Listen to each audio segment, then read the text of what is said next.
everyone. You love the music, now be a part of the movement. Press Play is building a home for artists and fans just like you, and now you can help shape it.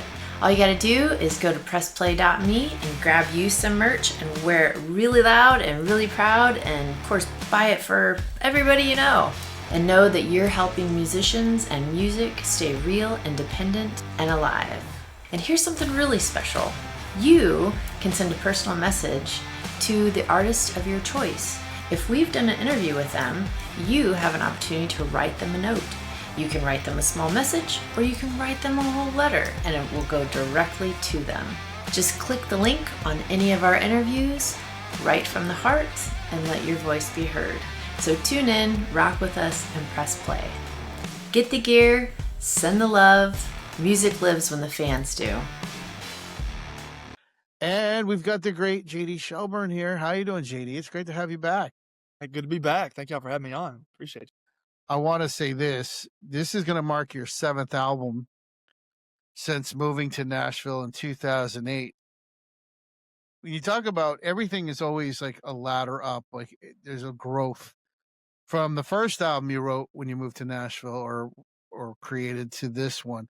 What are some of the biggest differences or changes you felt from there to now? You know, just the songwriting's definitely improved. My voice has improved. You know, I moved to Nashville, you know, after college. I had just found my grandmother's guitar, kind of got my feet wet back in Kentucky playing some shows. I was mostly playing cover songs back then, and moved to Nashville, started doing some opening shows for some artists that had had some success.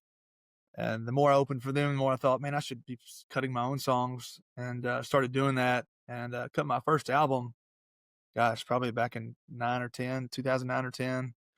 And to go from there to this record, like to hear my songs then and like my songs now and my voice and stuff, it's just so, I've actually found my sound that I feel like I've been trying to search for so many years and hone my craft and stuff. And so um, it's just songwriting's definitely improved. Vocals, I've sang over 3,000 shows. You can imagine how much strength is in my vocal cords. I mean, I've done 4-hour sets before on Broadway years ago. So It's like yeah. vocal gym. Yeah, the Oh, vocal gym. for sure. Yeah, so I've sang a lot of songs. Well, Kenny Chesney was just on Howard Stern. I was listening to that I saw that interview. today. Yeah. What he talked about was Howard played like one of his earlier songs, and Kenny's like, oh, he was grimacing like, man, my voice, I was singing way up high before. I didn't know I could sing low. Is that another thing? You mentioned your voice. So what have you learned since can you listen back to your first album and go, oh my God, what would You I know, do different? sometimes it's funny you say that. I have like actually found some old songs of mine listening in the car and stuff, and it's like, oh man, it just sounds like I'm just such a beginner. Like rookie mistakes singing these songs. I remember my very first demo. Moved to Nashville, Tennessee, and I met this guy on Music Row. He ended up really doing much for me. He basically took my money and I took his songs, kind of thing. So it was. That sounds like a song in JD. That's a song in and of itself. What you just said, dude. Write that down. That's perfect. When I first moved to Nashville, I definitely, I learned the hard way and thought this guy was going to make me a star overnight. And he got me some gigs for sure. He got me some songs for sure. But I listened to those songs today and I'm like, oh my gosh, I would have fired the producer the second I heard those if I had those today. And to what I've got now, I'm just much more polished, vocally stronger, great songs, much greater songs. Well, you have over 40,000 listeners on just Spotify monthly, so you're doing. That's been great. That's been a very slow build through the years. Spotify is finally, I'm starting to make some, get some fans on there and just build some buzz there. But so it's been nice to have new songs on Spotify help that. So. Hey, this is Tiffany, and you're listening to my friends, The Dawn and Tina, on Press Play Radio. I think we're alone now. Doesn't seem to be anyone around. I want to ask you, JD, back to your music, though, about Summertime All Year, which I love that song. That's track 2 on your record. But Joe Diffie gets a credit on that. Yeah. What's the tie-in to Joe Diffie on this song? When I got pitched this song, I was looking for like a summer jam. My neighbor who lives behind me, he kind of put this bug in my ear. Hey, you need to start cutting some songs that are more summer beachy like that people can listen to on vacation on the beach. And I was like, maybe you're right. I don't know. So I started listening to songs, and this one came across, and I just loved it. It was kind of a hook. It had a great hook, and it was just very, very fun, energetic, and kind of reminded me of just a fun summertime song that I thought people could relate to. And I'm looking at the credits and it said Joe Diffie had written the song. I'm like, what? And then I realized Joe Diffie had cut a version of this song. And I had met Joe a couple times. I knew his wife. Actually, his wife was my insurance rep. And so she had connected Joe and I to write together before he passed. Wow. We never got to write together. So it was kind of like it was meant to be that I cut this song. And That's he incredible. got a writing credit on my record. So That's incredible. And yeah, it's all sun till the moon shines, and it's 2 for 1, girls to guys, at a party that never ends or runs out of beer. I wish I could stay here, where it's summertime all year. Get actually, back. my Christmas song with Crystal Gale comes out tonight at midnight. Ooh, Crystal Gale. What? Along with her hair? Yes. I Oh, wish you would give me a lock of it so I can frame it, but I can't. I don't have- know, have you right? asked- That is the greatest hair ever. She's the sweetest thing ever. She tells me she's like, I've tripped over it many times. I met her at the Right. when I met her at my Grand Ole Opry debut this past July. So she's been great. They actually gave me this to keep. Oh my gosh. Awesome. Awesome. Yeah, like it's one of those places where you step inside of it and it's almost like a vortex. It's like you can feel the energy there. It's so cool. Totally. Everybody's just so nice. It's like one big family. So hope you could go back. But Crystal was on the show the night I debuted, so we just kind of just became friends backstage. I had met her before at a couple events, but had never really actually sat down and talked to her. And so I got to bring my family in her dressing room, and then we just kind of connected there, and we recorded. That's awesome. Like a month ago. So. You know, you got like this mini residency in April in Vegas. Yes, I am. Yes. Treasure Island Casino, actually Gilly's Dance Hall. Let's get JD so big that they have to put him in the Sphere. That's what Oh, man. Dance for Gillies. Hey, you can have free tickets if I got the Sphere. Let me tell you, that'd be a dream come true. Tina went to the Sphere and saw the Eagles. How was that? Mind blowing. I gotta ask. Mind blowing. Sound good? Is it like you feel it like a real concert sound?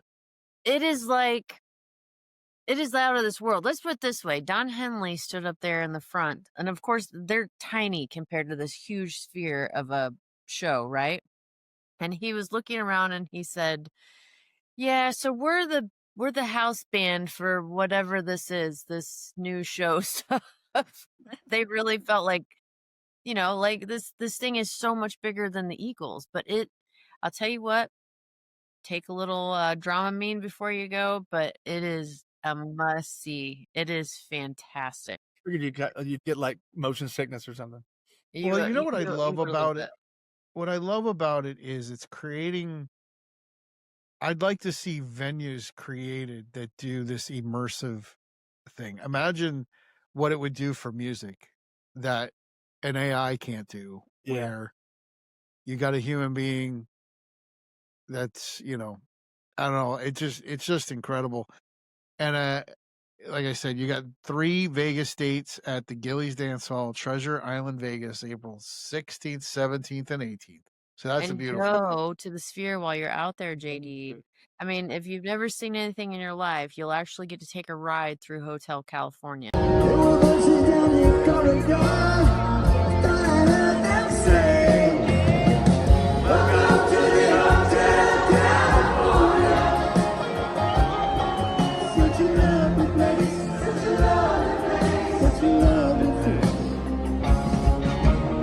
That's awesome. perfect. Tina, do you got some song stories available? Actually, I do. So, JD, there's a little something you should know about me. I am really interested in what makes you musically, right? We have this game we play. It's called Song Story Game. And we're going to send you a copy of this so you can play it with your friends and your I'd family. love to have that. Absolutely. Right? So, I'm Play just with your gonna ask- kid. I Yeah, will. I'm just going to ask you a couple questions. I'm going to have you draw a card. You're going to pick one, right? I want to know what was moving through the speakers of your first car. If you think back to that first automobile that you had, Trucks. What was it that like was on fire that you can remember? Like first thing that pops in your head. So I'm thinking back to about 1997, 98. I was driving Mhm. a Chevrolet red and white striped S10 pickup. It was a total junker. My parents Huh? bought it from the water company in my hometown. I waxed it, got it all shining, looked like a brand new car. But never will forget putting that Pioneer CD player in it that first time. Pulled out the old cassette tech, put the Pioneer in, and listened to CDs. I would say my first CD probably is that Tim McGraw record, "All I Want Is a Life" record. I think Boy.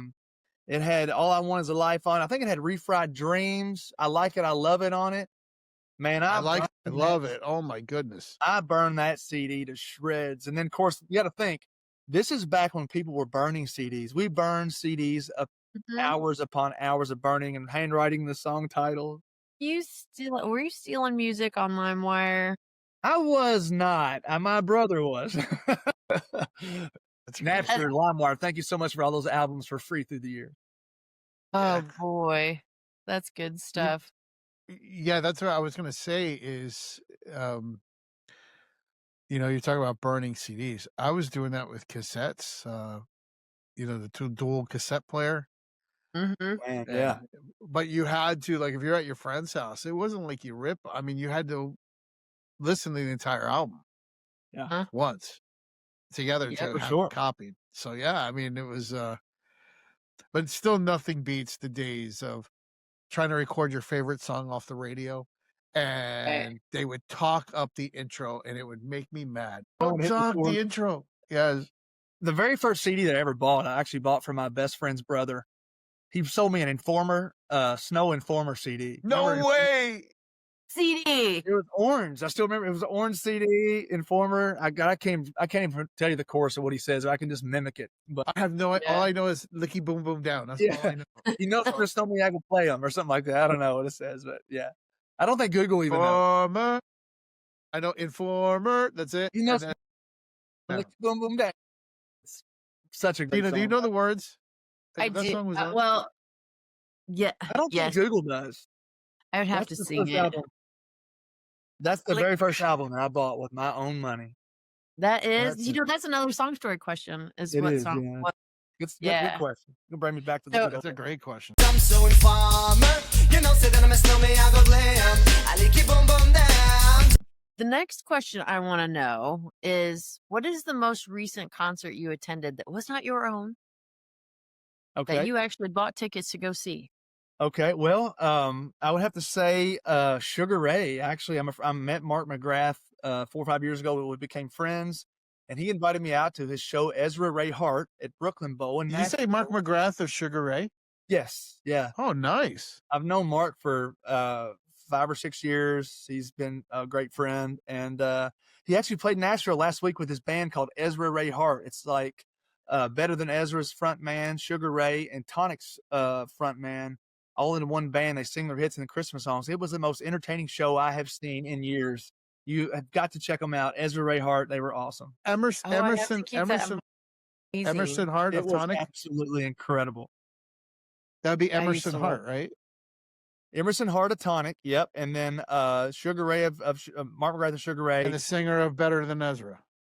They would sing their hits 1, 2, 3. They do That's some awesome. comedy.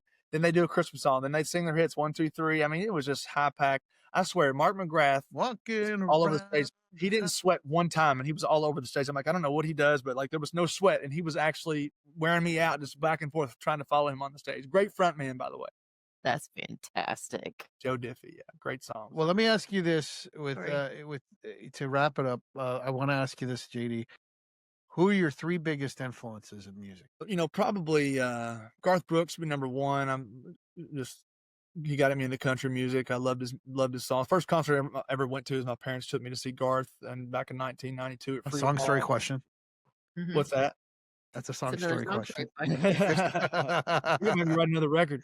And then number 2 would Kenny Chesney. I'm a huge Kenny Chesney fan. I used to cut my teeth on his songs in college, playing them on my guitar just so many times. And I've become Frank Sinatra is one of my most favorite artists of all time. Listened to his Christmas songs growing up as a kid. Mom and Dad my mom loves Sinatra, and I've gotten to where he's just influenced me so much. I just love I love his delivery of all his songs, and just the jazz arrangements, and Smooth. Mhm. it's just so smooth. Yeah, and it's just a crooner, and I've always loved his music. And so now that I've gotten older in my own band and doing this professionally, it's like I just love just sit down and listen to his songs when I'm home. Uh, Even Oh, love entertainment, it. soothing. So those three for sure. Love it. Well, again, thank you, JD. Stay there for a second while I wrap this up. This JD Shelburne. Go follow his website. If you go to, got it right here, JD Shelburne. That's SHELBURNE.com. You can catch up on all the things he's got going on his shows in his store, where you can buy merch and all that fun stuff. So, do it, and won't be disappointed. JD, thank you. Absolutely. Thanks, And we'll be JD. back. We'll be back.